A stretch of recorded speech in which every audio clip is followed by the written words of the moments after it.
आज की top stories है। आपने हॉर्मज़ ईरान अमरीका जंग का फिलहाल महवर बना हुआ है। सीज़ फायर की वायलेशन हो चुकी है, लेकिन साथ साथ मुज़ाकरात भी जारी हैं। प्रोग्राम के पहले हिस्से में इस हवाले से गुफ्तगू करेंगे। उसके बाद पेट्रोलियम लेवी अब कमाई का नया तरीका है। हुकूमत के अपने जो बहुत बड़े बड़े टैक्स के जो दावे हैं इकट्ठे करने के, अब उनको पूरा करने के लिए लेवी तो लगानी पड़ेगी। प्रोग्राम के दूसरे हिस्से में इस पर बात करेंगे। आखिर में आज आबादी का आलमी दिन है। पाकिस्तान का शुमार तेज़ी से बढ़ने वाली आबादी वाले ममालिक में होता है और कोई कौमी पॉलिसी फिलहाल नजर आ नहीं रही है। प्रोग्राम के आखिरी हिस्से में इस पर गुफ्तगू होगी, लेकिन आगाज करते हैं। ईरान और अमेरिका ने गुज़िश्ता हफ्ते से एक दूसरे के ऊपर जो हमले हैं उनको बहाल कर दिया है।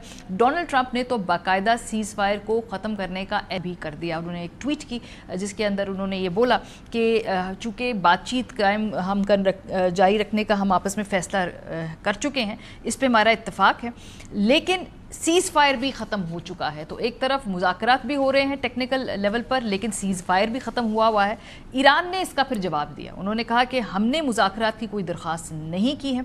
ईरानी वज़ारत ख़ारजा के तर्जुमान इस्माइल बकाई ने कहा कि तेहरान ने अमेरिका के साथ मुज़ाकरात की दरख्वास्त नहीं की है, ताहम उसने एक इलाकाई सालिस की जानिब से ईरान का दौरा करने और ताज़ा तरीन पेशरफ्त पर बातचीत करने की दरख्वास्त को कबूल किया। इस्माइल बकाई ने इल्ज़ाम आयद किया कि मुफाहमती याददाश्त पर दस्तखत हुए अभी सिर्फ 21 या 22 दिन ही गुजरे हैं और अमेरिका ने सरसे के दौरान मुसलसल उसकी मुख्तलिफ शिकों की खिलाफ वर्जी की है। वज़ारत ख़ारजा के तर्जुमान ने मज़ीद कहा कि बुध और जुमेरात के वाक़यात इस याददाश्त की पहली और दूसरी शिकों की वाज़ेह खिलाफ वर्जी थे और ईरानी तेल की फ़रोग़ के लाइसेंस की मनसूखी ने भी इसकी एक और शिक की संगीन खिलाफ वर्जी की है। अब आहिस्ता आहिस्ता प्रेसिडेंट ट्रंप जो है वो नैरेटिव को बदलते भी जा रहे हैं, थोड़ा सा टेम्परेचर को बढ़ाते भी जा रहे हैं। उन्होंने डायरेक्टली ईरान पर इस बात का इल्ज़ाम लगा दिया है कि ईरान उन्हें रास्ते से हटाना चाहता है, असैसिनेट करना चाहता है। The life of a president is very dangerous. It's a very dangerous profession. I'm number one on the kill list for Iran. I don't really care because I'm doing my job and I'm doing it, I hope, better than anybody's ever done it. There was another list came out yesterday and I'm number one on, I like being number one on TikTok better, but I'm number one on the list.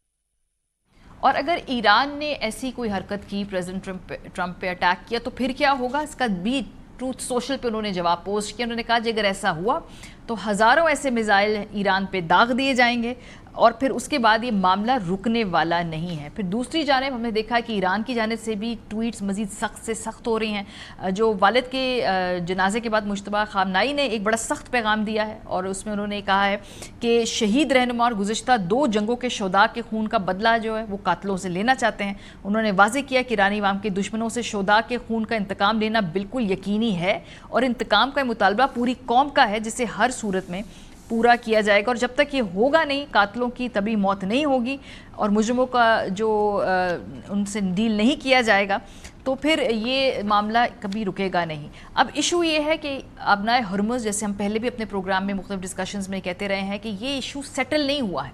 दोनों अतराफ ने एक basic गुफ्तगू तो की है, लेकिन दोनों की एक्सपेक्टेशंस एक दूसरे से बहुत मुख्तलिफ हैं और ऐसा ही फिर अल जज़ीरा रिपोर्ट भी कर रहा है। अल जज़ीरा में एक आर्टिकल के मुताबिक मंगल के रोज़ 2 ऑयल टैंकरों को अबनाए हॉर्मुज़ से गुजरते हुए ओमानी समंदरी हदूद से मुतालिक एक रास्ते में हमले का निशाना बनाया गया और खलीजी ममालिक ने इन हमलों की सख्त मजम्मत की और इनका इल्ज़ाम ईरान पर आयद किया।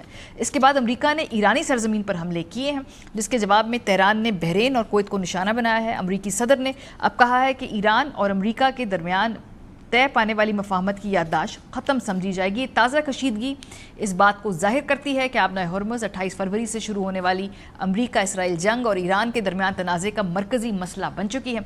अबनाए हॉर्मुज़ के मुस्तकबिल से मुतालिक इख्तलाफात अमेरिका और ईरान के दरमियान मुज़ाकरात में सबसे मुश्किल मसला साबित हुए हैं, जबकि ईरान के जौहरी प्रोग्राम से मुतालिक मामलात को फ़िलहाल एक तरफ रख दिया गया है। तेहरान के लिए अबनाए हॉर्मुज़ का इस वक्त सबसे मजबूत हथियार है।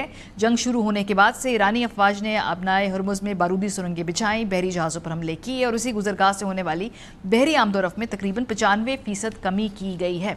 22 जून को अमरीकी महकमा ख़जाना की जानिब से जारी किया गया 60 रोज़ा इजाज़तनामा, जिसके तहत ईरान को 21 अगस्त तक आलमी मार्केट की कीमतों पर तेल फ़रोख्त करने की इजाज़त दी गई थी, मंगल के हमलों के बाद अब वापस ले लिया गया है। यही वो मुआशी पस मंज़र है जिसमें ईरान अबनाए हॉर्मुज़ पर मुश्तरका इख्तियार का मुतालबा कर रहा है और वहाँ से गुजरने वाले जहाज़ों पर ट्रांजिट फीस या सर्विस चार्जेस के निज़ाम की तजवीज़ पेश कर रहा है। वाशिंगटन ने वाज़ेह कर दिया है कि अबनाए हॉर्मुज़ सिर्फ ईरान की मिल्कियत नहीं बल्कि एक अहम बैनुल अक़वामी बहरी रास्ता है।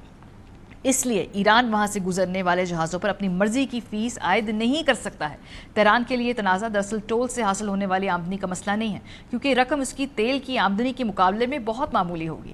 اصل معاملہ اس اہم بحری گزرگاہ پر خود مختاری کے دعوے کو مضبوط کرنے کا ہے، خاص طور پر اس وقت جب پابندیوں میں نرمی اور منجمد اثاثوں کی واپسی جیسے معاملات پر مذاکرات ہو رہے ہیں۔